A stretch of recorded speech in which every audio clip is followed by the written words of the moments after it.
Everybody please fasten your seatbelt. This is emergency. Please fasten your seatbelt. Nobody should get up.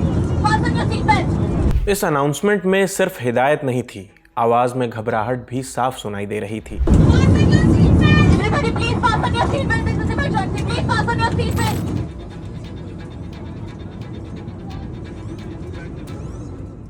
आमतौर पर flight के crew members को ऐसे हालात के लिए ट्रेनिंग दी जाती है कि चाहे हालात कितने भी मुश्किल क्यों ना हो, यात्रियों के सामने शांत रहें। लेकिन यहाँ एयर होस्टेस की कांपती हुई आवाज़ ही बता रही है कि प्लेन के अंदर हालात कैसे रहे होंगे।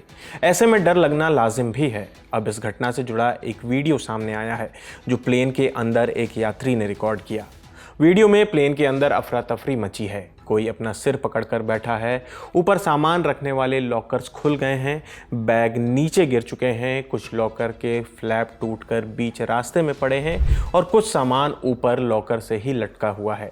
ये तस्वीर एयर इंडिया की फ़्लाइट AI2379 के अंदर की है। फ़्लाइट मंगलवार 4 अगस्त को थाईलैंड के फुकेत से दिल्ली आ रही थी। इसी दौरान प्लेन में तेज़ टर्बुलेंस हुआ। झटके इतने तेज़ थे कि यात्रियों के मुताबिक कुछ लोग अपनी सीट से उछलकर ऊपर जा टकराए। अब ये समझिए कि टर्बुलेंस क्या और क्यों होता है। जब प्लेन उड़ रहा होता है और आसपास की हवा की रफ्तार या दिशा अचानक बदलती है तो प्लेन हिलने, ऊपर नीचे होने या झटके खाने लगता है। इसे ही टर्बुलेंस कहते हैं। इसे ऐसे समझिए जैसे ख़राब सड़क पर चलती गाड़ी में झटके लगते हैं, वैसे ही आसमान में हवा के उतार चढ़ाव से प्लेन को झटके लगते हैं। चलिए अब वापस घटना पर लौटते हैं। इस घटना में कुल 17 लोग घायल हुए हैं। इनमें 4 क्रू मेंबर्स भी शामिल थे। हालांकि फ़्लाइट बाद में सुरक्षित दिल्ली में लैंड कर गई। प्लेन में 137 यात्री और 8 क्रू मेंबर सवार थे। फ़्लाइट रडार 24 के मुताबिक घटना में शामिल एयरबस A320 नियो करीब 7 साल पुराना विमान है। अब बात करते हैं कि आखिर प्लेन के अंदर क्या हुआ था। फ़्लाइट में मौजूद मिनचेन नाम की एक यात्री ने इसका वीडियो रिकॉर्ड किया। यही वीडियो अब सोशल मीडिया पर वायरल है। मिनचेन ने इस 2 घंटों को अपनी ज़िंदगी के सबसे बुरे 2 घंटे बताया है। उनके मुताबिक टर्बुलेंस के दौरान उन्होंने लोगों को हवा में उछलते देखा। कई यात्रियों के सिर में चोट लगी। हालात ऐसे थे कि एक वक्त उन्हें लगा कि शायद वे लोग नहीं बच पाएंगे। घटना के बाद मिनचेन ने लोगों से एक अपील भी की। उन्होंने कहा कि प्लेन में हमेशा सीट बेल्ट पहन कर रखें, तब भी जब सीट बेल्ट का साइन बंद हो। फ्लाइट में मौजूद एक दूसरे यात्री ने बताया कि टर्बुलेंस के वक्त उनके पिता आइल वाली सीट पर बैठकर कॉफ़ी पी रहे थे, मतलब किनारे वाली सीट पर। उस वक्त सीट बेल्ट लगाने वाला साइन ऑन नहीं था। तभी अचानक एक बहुत तेज झटका लगा। यात्री के मुताबिक उनके पिता सीट से उछले और प्लेन की छत से जा टकराए और फिर नीचे फर्श पर गिर गए। उन्होंने दावा किया कि इस दौरान विमान अचानक करीब 300 फीट नीचे आया। उनकी मां विंडो सीट पर बैठी थी। उनका सिर ऊपर के केबिन से टकराया और सूजन आ गई। यात्री के मुताबिक ऊपर के केबिन का एक हिस्सा भी गिरा जो उनकी मां की बाईं आंख के पास लगा। डॉक्टरों ने परिवार की चोटों को मामूली बताया है। इसके बाद उन्हें छुट्टी दे दी गई।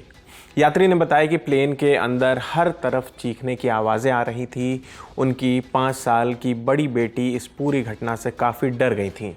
उन्होंने इस अनुभव को दोबारा जन्म मिलने वाला जैसा बताया है।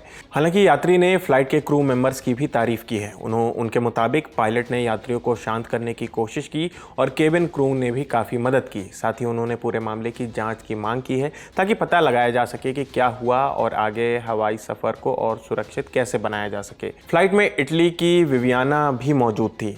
उन्होंने अपनी बहन को झटके के दौरान हवा में उछलते देखा, जबकि उनकी मां के सिर में चोट लगी। विवियाना के मुताबिक उस वक्त उन्हें लगा कि वे लोग मर जाएंगे। अब घायलों की बात करते हैं। फ्लाइट के 7 यात्रियों को दिल्ली के वसंत कुंज में मौजूद फोर्टिस हॉस्पिटल में भर्ती कराया गया है।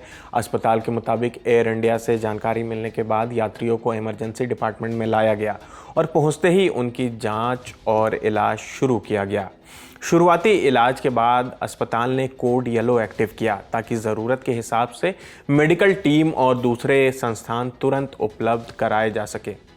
इस घटना पर फोर्टिस ने कहा कि मेडिकल टीमें सभी मरीजों की जांच कर रही है। सारी जांच और स्पेशलिस्ट डॉक्टरों की राय मिलने के बाद ही साफ तौर पर बताया जा सकेगा कि किस यात्री को कितनी चोट लगी है और आगे किस तरह के इलाज की ज़रूरत है। घटना के बाद नागरिक उड्डयन मंत्री राम मोहन नायडू दिल्ली के फोर्टिस अस्पताल पहुंचे और वहां घायलों से उन्होंने मुलाकात की। वहीं रॉयटर्स की रिपोर्ट के मुताबिक इस घटना के बाद भारतीय अधिकारियों ने जांच शुरू कर दी है। जांच के लिए विमान का फ्लाइट डेटा रिकॉर्डर यानी कि FDR और कॉकपिट वॉइस रिकॉर्डर यानी कि CVR सेफली रख लिया गया है। FDR से पता चलता है कि उस वक्त विमान की ऊंचाई, स्पीड और दूसरे तकनीकी सिस्टम में क्या हो रहा था।